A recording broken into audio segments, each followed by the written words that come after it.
Hi, this is Kimberly from the Country Bookshop, and I am very pleased to welcome you to a conversation with Edward Dolnick. Edward is the author of Dinosaurs at the Dinner Party, The Writing of the Gods, The Clockwork Universe, The Forger's Spell, and the Edgar Award-winning Rescue Artists. He also has written The Seeds of Life, The Rush, Down the Great Unknown, and Madness on the Couch. He's a former chief science writer at the Boston Globe and has written for The Atlantic, the New York Times Magazine, and many other publications. And he lives with his wife near Washington, D.C. Thank you so much for joining us today. My pleasure. I absolutely loved this book. And you mentioned something at one point in the book, and you're talking about two of the people who make appearances in this, and you mentioned that it's a remarkable thing to change your mind, and it seems like that's been such a central piece in this book and everything else. But can you tell us a little bit about the book, and then tell us what you think about what it means to you for people to change their minds? Well, that's a good question. So what the book is about is a discovery in the early 1800s. At that time, people began digging up the landscape for railroads, for canals. And in the course of this digging, they found all sorts of enormous bones, bones as tall as a person, teeth as big as a dagger. And they had no idea what they were, because at that time, in the first decades of the 1800s, the only animals that anyone had ever thought of were the ones on Noah's Ark: lions and tigers and bears and cats and dogs. Whatever these bones came from, plainly it was something much different than that, but no one could imagine what that could be. And part of the fun of the book is that not terribly long ago, in the early 1800s, as I say, you saw the most brilliant scientists in the world knocking their heads against the wall trying to solve a riddle that a 6-year-old today could explain for them. And then you talked about changing your mind. Part of what made it so hard to think about what these bones could be was that this was a brand new idea. The idea that the earth was old was a new idea, and people couldn't dodge that, because whatever these creatures were, they didn't seem to be around anymore. So it must have been that once they were here and now they're not, which means that things must have been going on for a long time. So that was very strange. And what these creatures looked like was very strange. And so to deal with this evidence, and it was hard to talk it away because it was giant teeth and ribs and backbones and things like that. To deal with this evidence meant you had to question a lot of ideas that you'd absolutely taken for granted your whole life. It's fascinating, the book. Can you talk and you began, but can you talk a little bit about that moment in time that the dinosaurs enter? You set it up so well in the book, but specifically, this seemed to all happen all of a sudden, because there's a lot more digging, you tell us. Yeah, people had found giant bones through the centuries, but they hadn't ever been terribly troubled by them. They would find something, and depending on where it was found, they would fit it in with the local mythology. So if it was in China, they'd say, "See, we told you there were dragons."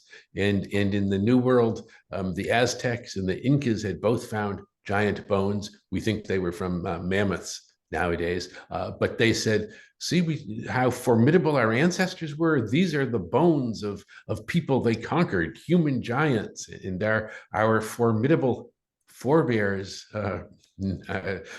took them on and defeated them."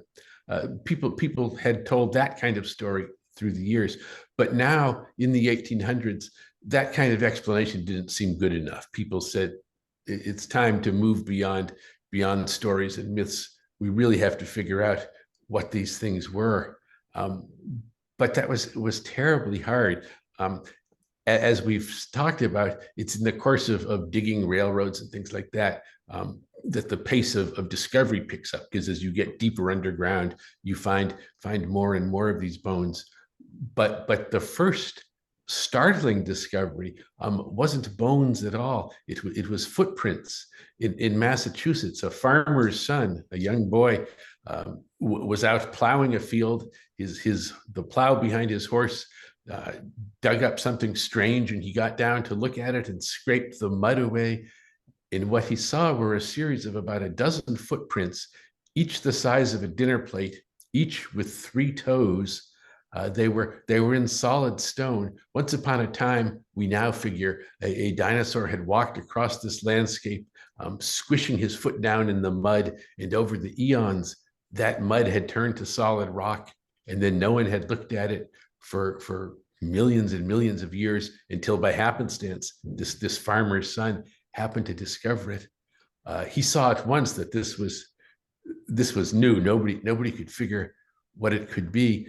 We now know they were dinosaur tracks, but then there was no notion of dinosaurs. The word didn't exist.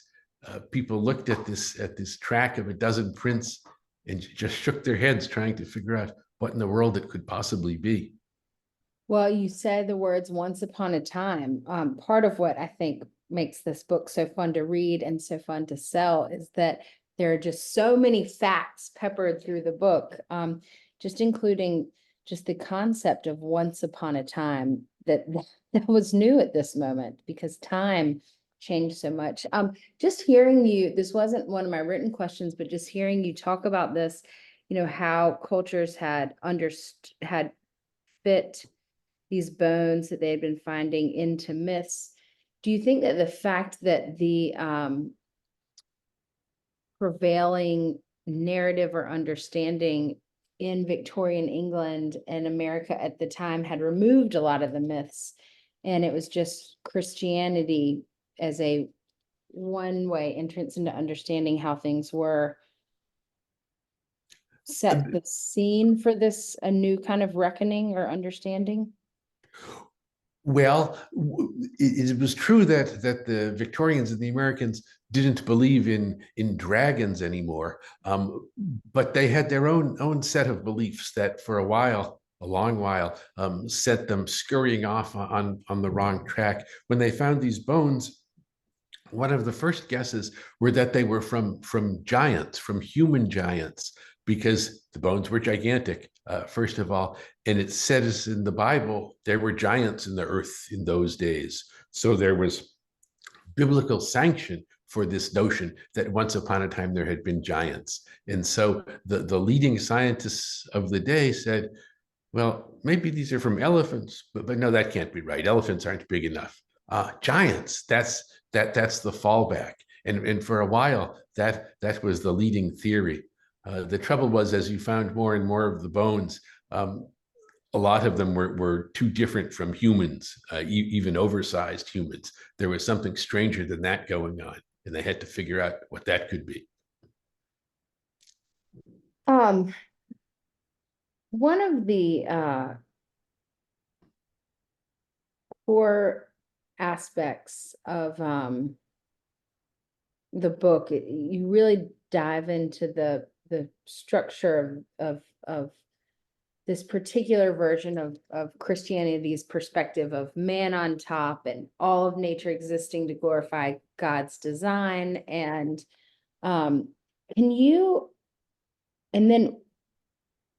I really appreciated how you pressed this home in the books. I needed all the words that you put in there to understand how hard it was for the concept of extinction, how hard that was to grasp into this understanding of the world for them. And I was wondering if you could speak to that.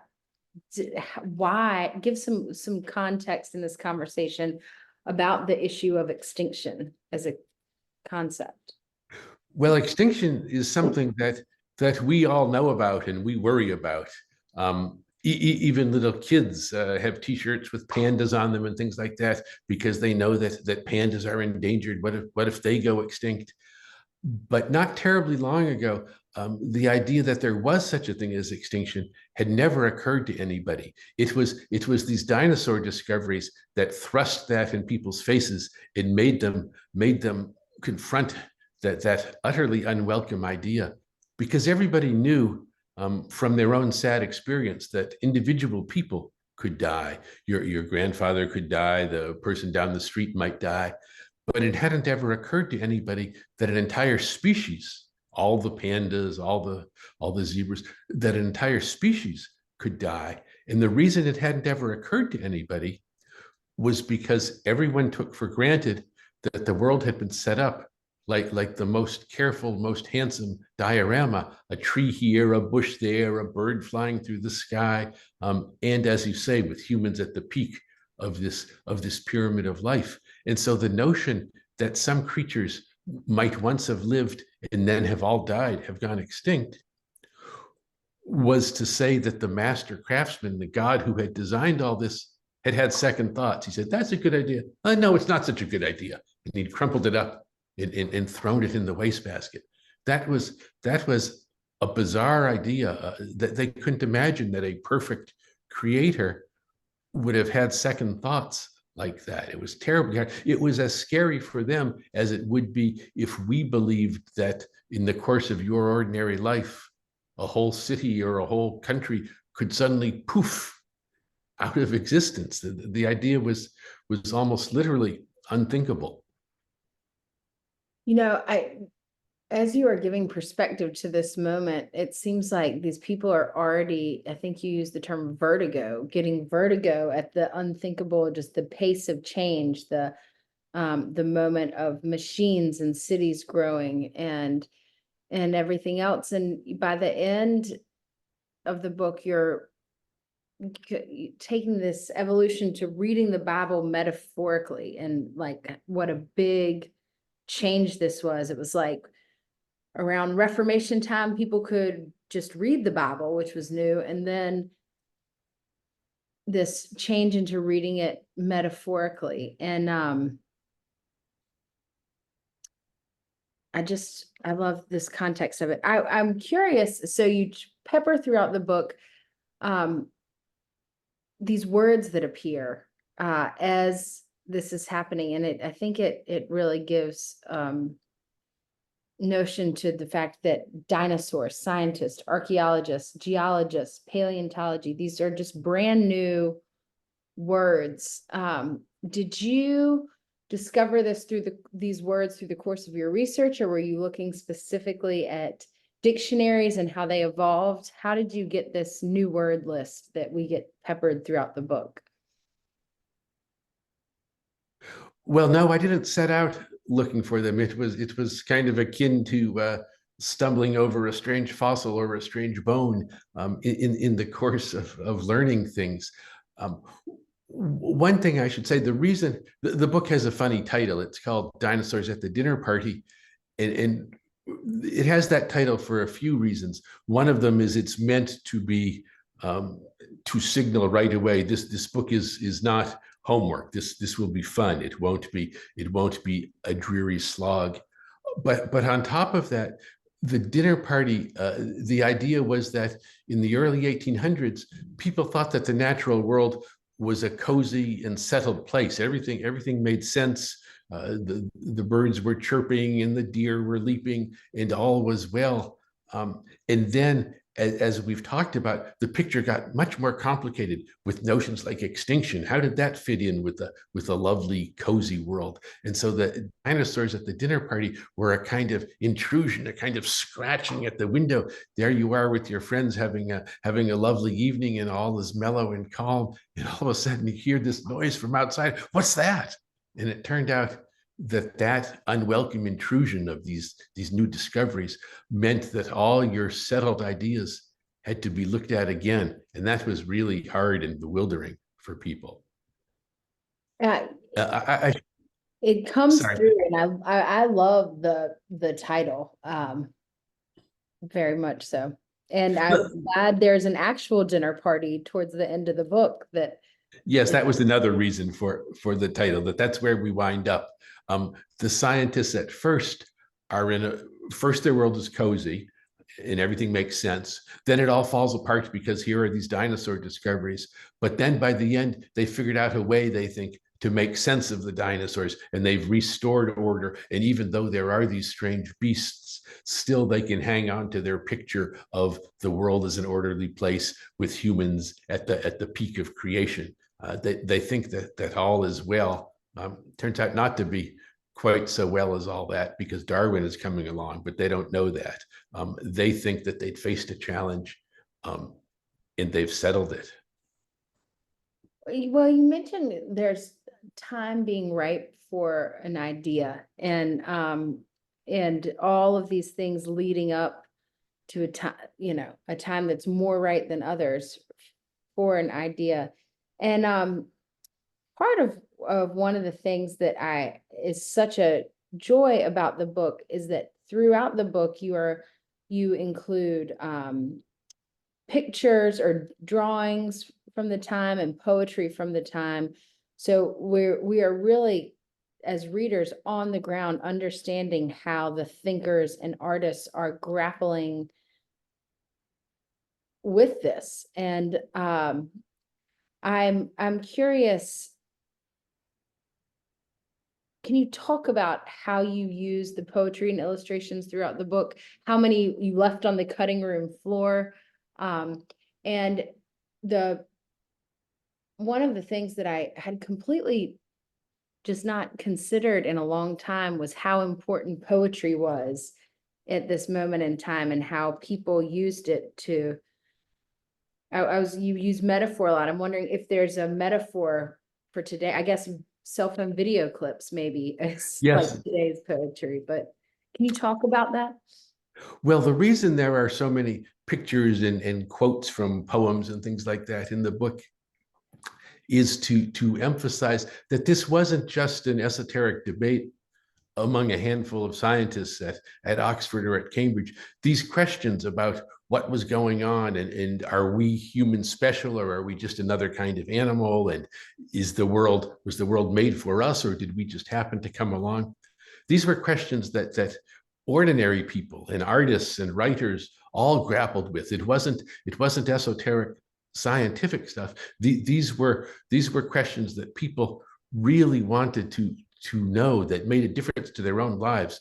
Where do I belong? Am I safe here? Am I the apple of creation, or am I just one creature among many? These were all live questions. And the fun thing about the book, actually, or a fun thing to think about, each generation throughout history tends to look at itself as kind of the point. It's as if we're at the top of an escalator. It has been moving up, and before it was kind of silly and people believed odd things, but then it rose as high as us, and then everybody stepped off, and here we are, and now we've got things pretty well figured, and we can look back at our poor ignorant ancestors and kind of roll our eyes.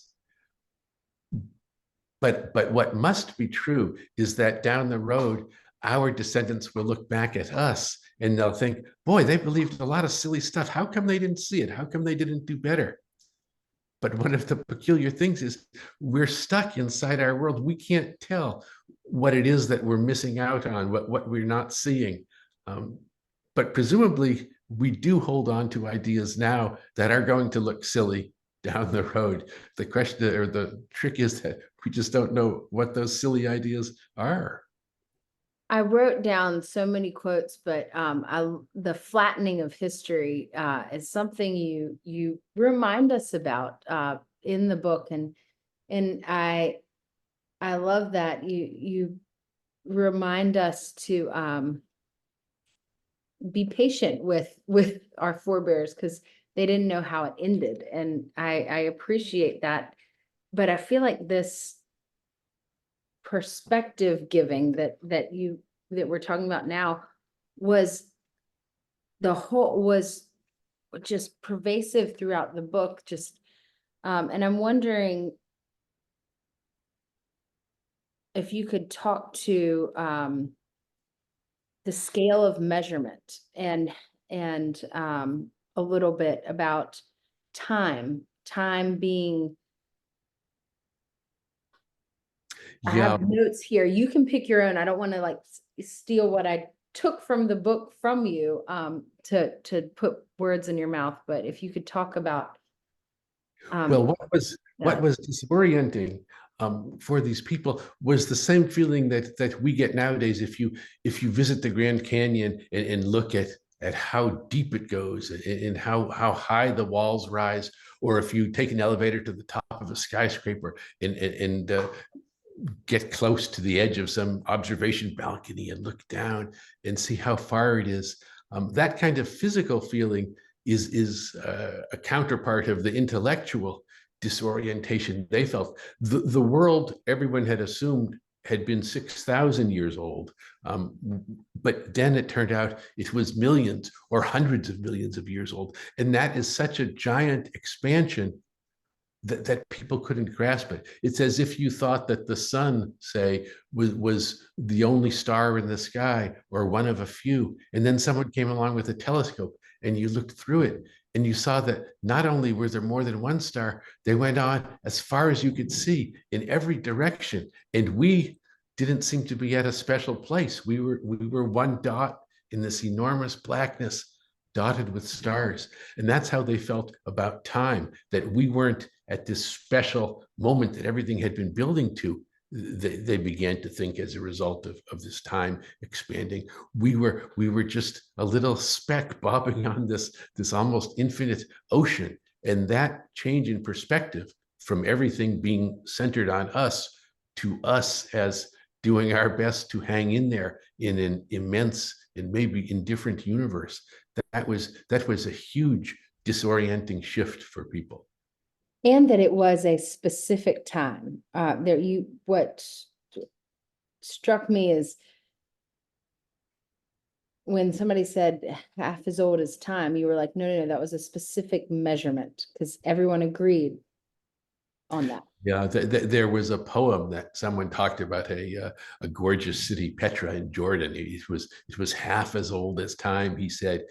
And that wasn't just lovely language. He meant half as old as time. The world was created 6,000 years ago. This city was 3,000 years old. So he was just saying a fact, as if he was saying it's halfway from Florida to Massachusetts. But time changed from that graspable unit that poem talks about to this giant, almost infinite, too hard for us to conceive of immensity. And people felt lost because they had been the point of creation, the center of creation. And now all of a sudden in this vastness, they didn't know what their place was anymore. And that was terribly disturbing. I was also struck during the course of the book about just the span of time of not just how old the dinosaurs were, but being reminded the span of time of the dinosaurs. Yeah, that's a funny thing. It was one of their surprises to me too, that if we use the word dinosaur now, it means it's an insult. Somebody's a dinosaur, they had a bad idea, they were doomed to fade away and be replaced by something new. But the dinosaurs had an astonishingly long run. They were around way more than 100 million years. We've been around for less than 1% of that. So way less. So we talk about dinosaurs as a bad idea, but for us to do as well as dinosaurs, for us to hang around as long as they did, will take a lot of lucky breaks. We've got a long way to go to be as long-lived as the dinosaurs were.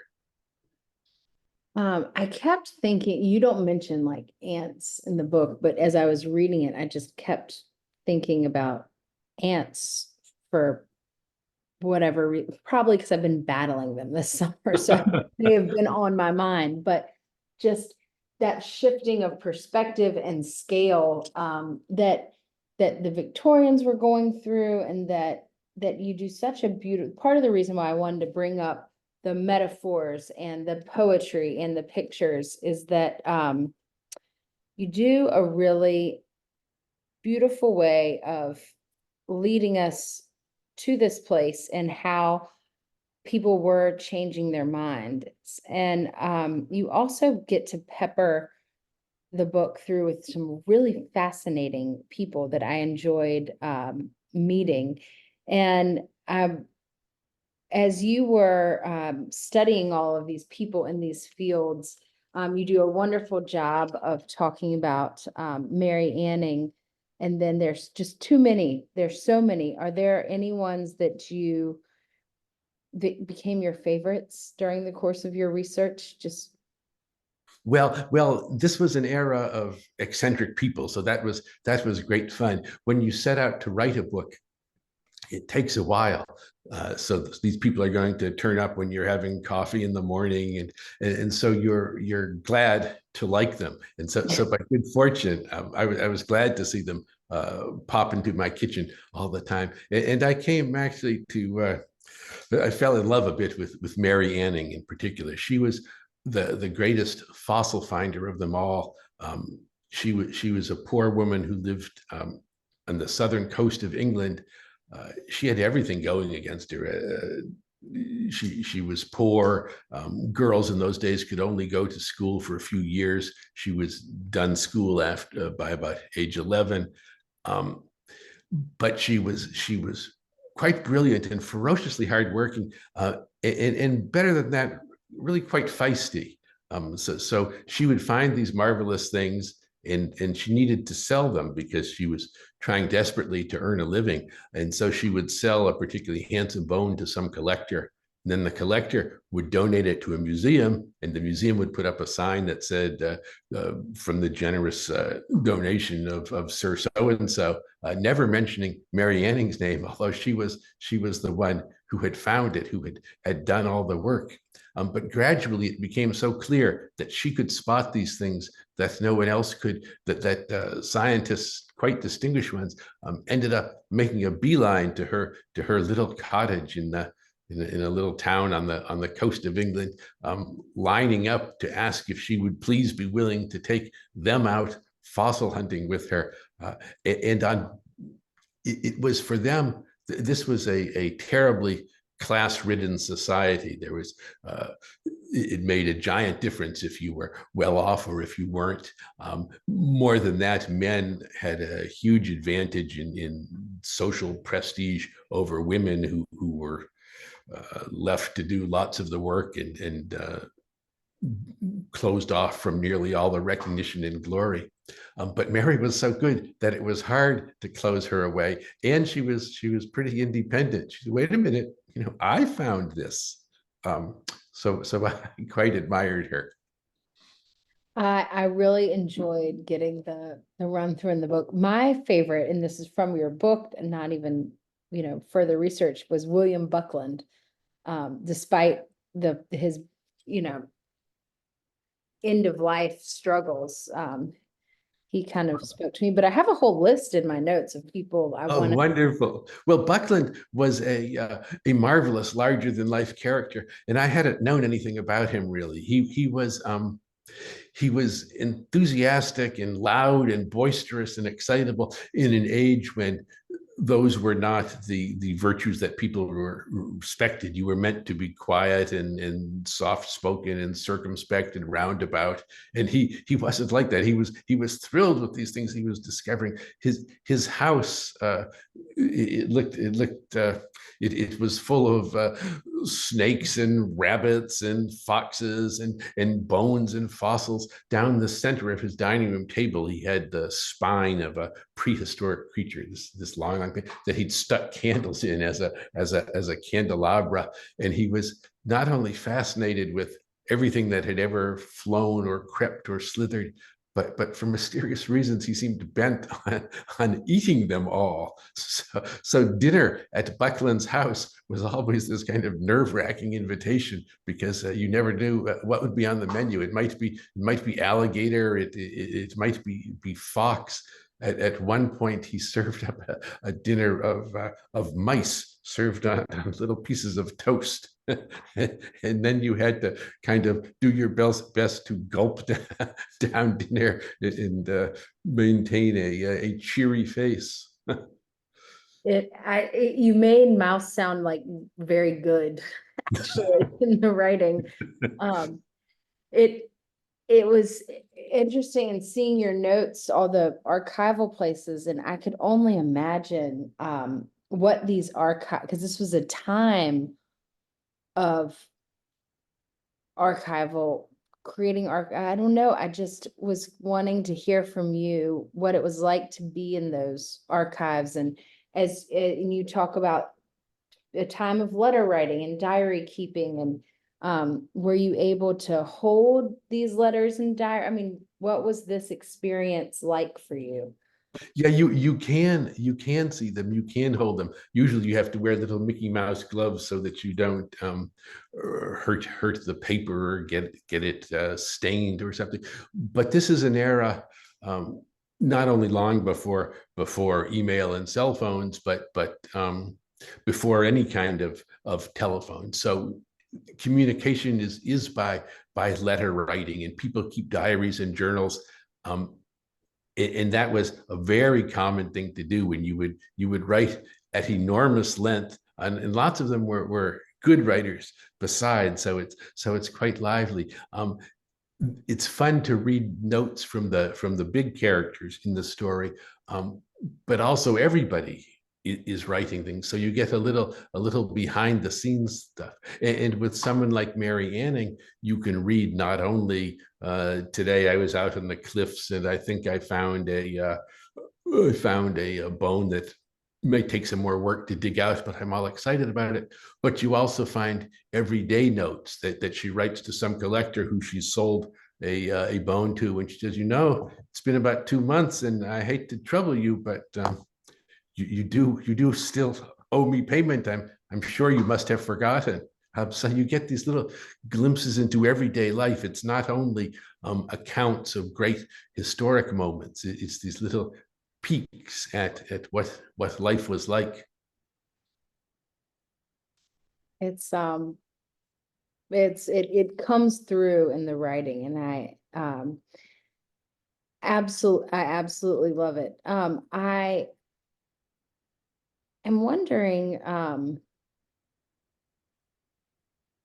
you start off the book with a Lorraine Park quote that just makes even more and more sense as you read the book. And I'm wondering if you could talk about that quote, when you heard the interview, when you heard the quote, and how that ended up as your opening. Yeah.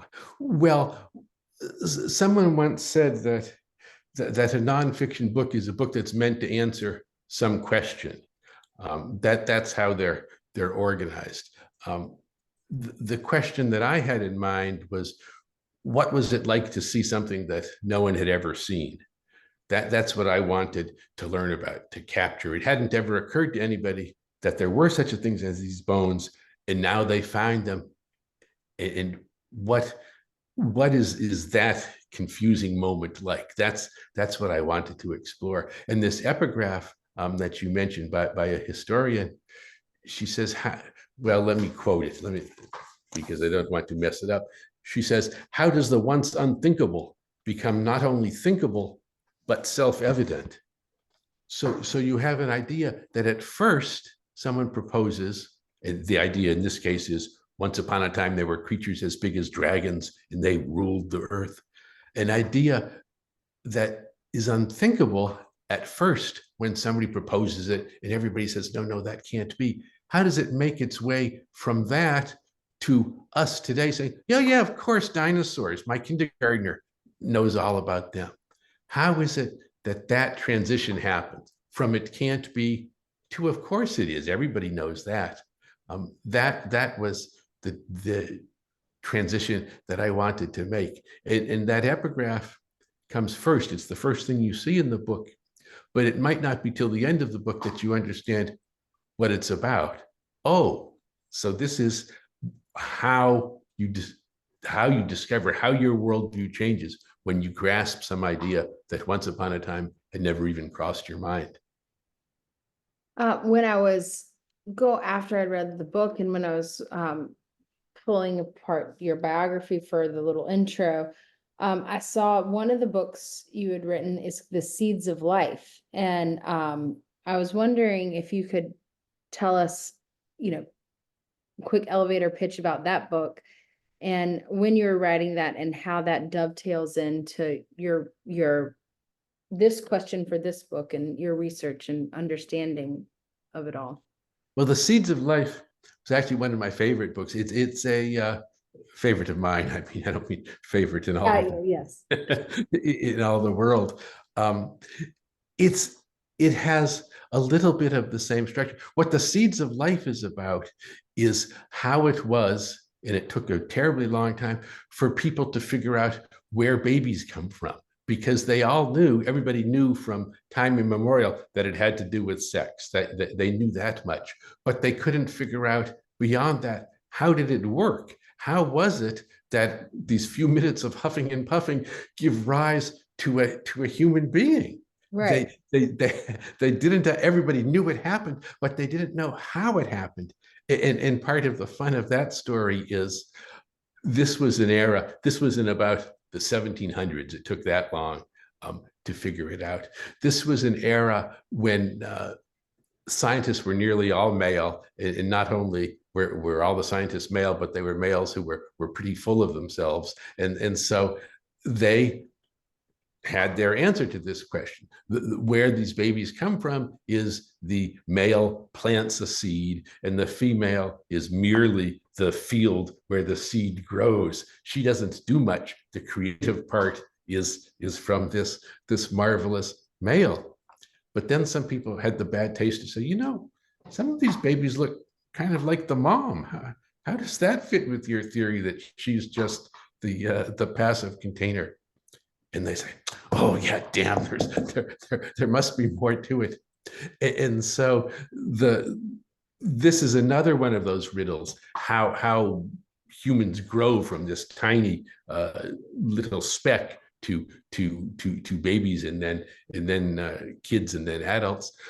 Another one of those mysteries that at the time was terribly, terribly hard. And it's fun to watch these ever so smart people trying to figure out what's going on here. How could it be? Because they just couldn't grasp what was going on.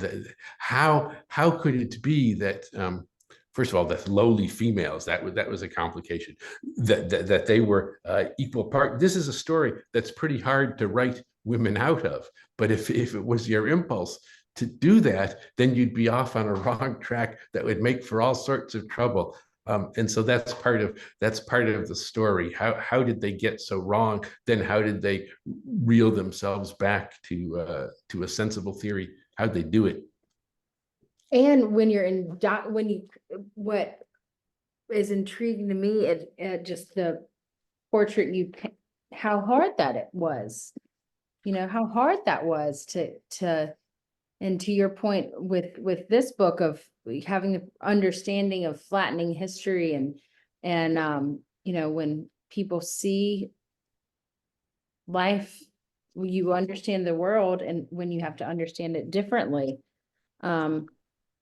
that's not easy. And it's I really am excited about your book because it is a remarkable thing when people change their minds. We're close to the end of our time.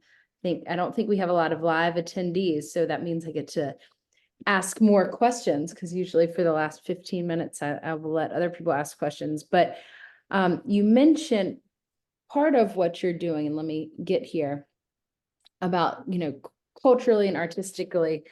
You talk about, you're looking at the world perspective, and you talk about this woman from Stanford, I can never get that college right, and looking around in all of these places for other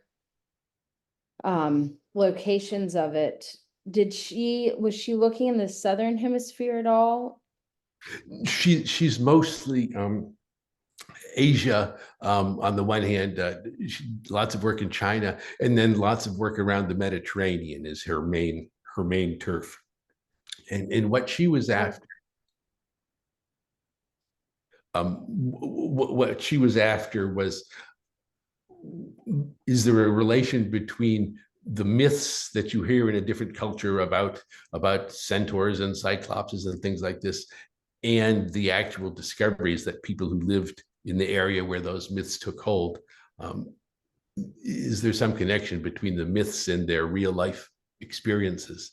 And often she found that there were myths about strange creatures, and then she found bones that seemed to fit pretty well with the descriptions of those strange creatures, that sort of thing.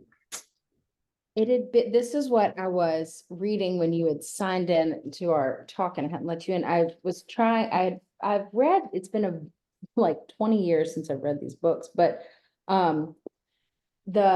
this Navajo creations, it's Mm-hmm.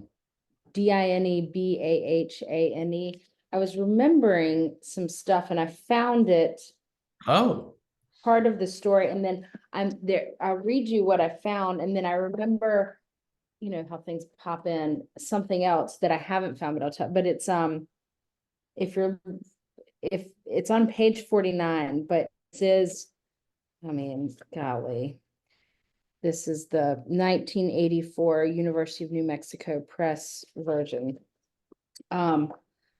This is what, Bitsliszhin, the black body said to the insect people who had emerged from the first world to the second, from the second world to the third, and from the third world to the fourth world where they now lived. And then there's something about the lizard, the insect people, the lizard people.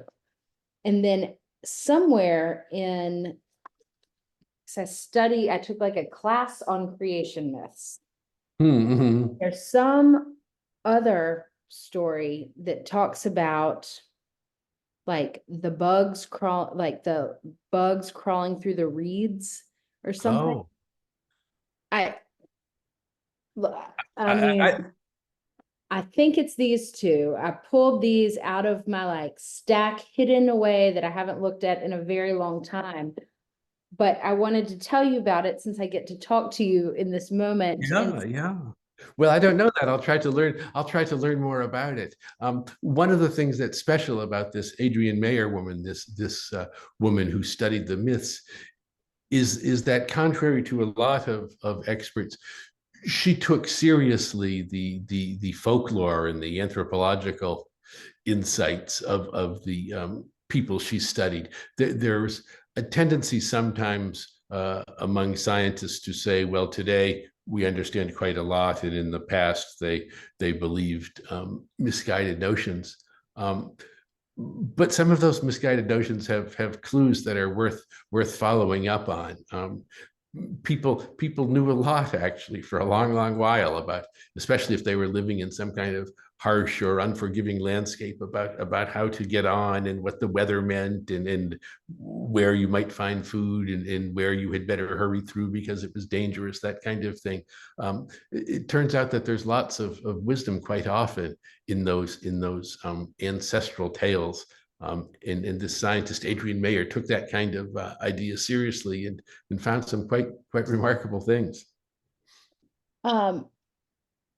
It seems like you're thinking one book begets another book, begets another book. So where is your thinking at this moment?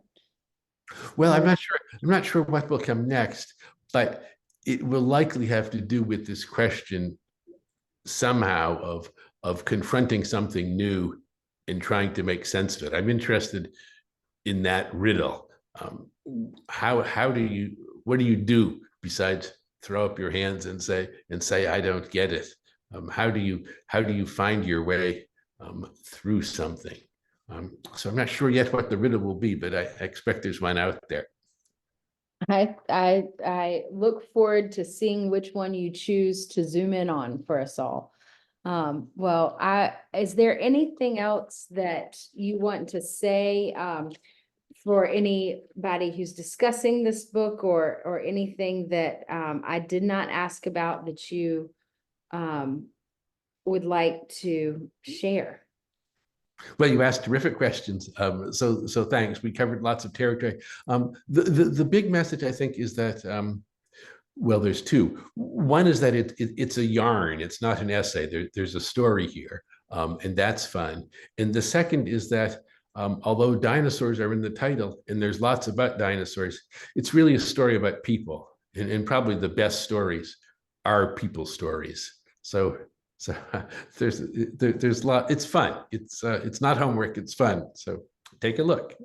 It is fun. Well, thank you. I'm sure many people locally will be diving into this soon. And I will ask one more question since I still have like 10 minutes, but the paleo art book seemed really cool. And I have not had a chance to acquire it and look at it yet, but is that something I It's should get and check out? Well, it's a terrific book. It's a giant, expensive book. So it's more probably to look at than to. So maybe you just tell me more about it and that'll be that'll be good enough. What it's about is the images of dinosaurs through the years, because people they found these bones, but they didn't know what the creatures looked like. So there was plenty of room for imagination. And so what this wonderful writer of the paleo art book has done is to gather chronologically all these. Here's how people first drew dinosaurs, and then they decided, no, that wasn't scary enough. And so then they made them bigger and they gave them bigger teeth. And then they decided, well, we don't know what colors they are, so maybe we'll choose a color. The dinosaurs in these early drawings were this funny combination. They were amazing and inspiring and exciting and also terrifying, and they were the best kind of monsters in the eyes of these early viewers, because they were big and they were scary and they were dead. So that was good. They wouldn't come after you. It wasn't as if you were going to go swimming and a shark was going to ruin your vacation. But they were still fun to think about. Fun in the way that a roller coaster or something is fun. They were scary, but they were, on the other hand, safely distant. And so that made for an excellent kind of scary thing. Well, to finish up with one of the your metaphors, both yours and the analogies you pull from other historians throughout time, of one of my favorites is you end a chapter with, and the cellos got faster. Yeah. Good. I'm delighted that you like that. Yeah. To this day, I don't like to swim, and it's been a lot of years since Jaws came out. Well, it was interesting too. I mean, and this is part of why, as I sell this book and tell people about this book, it's just full of like dinosaurs at the dinner party. Yes, but what this is like you can become the most interesting person at a dinner party because there's just so many little nuggets, unknown nuggets, like Shell gasoline. What's the history of that company is tied into here. And just the fact that, you know, and we can all understand this with COVID, but with Napoleon running around Europe, people vacation closer to home, and this evolution of the ocean being this like scary place to bathing. It's just a fascinating. Well, that's wonderful to hear. Yeah, a neat thing is that if you nearly anything, if you tug on a string here, like what are these bones, you end up way over here. Then, oh well, so the beach became this thing, and people went to vacation in these towns, and there were souvenirs, and those souvenirs were seashells, and where did the seashells come from? And that raised all these questions about how did they come to be, and who made the shells, and how they end up underground or on top of a mountain, and all from this tiny little question at first of what's this thing I found on the sand. Have you ever done the parlor? It's it could be a dinner party trick, where two different people name two random things and you can like find a through line. Oh no, I didn't know that, but I would love that. That's exactly my kind of thing. I That's think you great. could. It used to be when I was younger, like a party trick I would do, but I haven't done it in years. And now that I'm saying this, I might be asked, so I need to Yeah. be embarrassed. I don't know. It's something a 22-year-old can do, but I bet you could do it well. Yeah. And I'm anybody who happy. reads this book. I'm happy to take up that challenge. I like that idea. Very Well, fun. I won't put you on the spot now, but thank you very much. And everyone can get Dinosaurs at the Dinner Party at the Country Bookshop in Southern Pines. Thank you. That's terrific. Thanks very much. Bye. So long.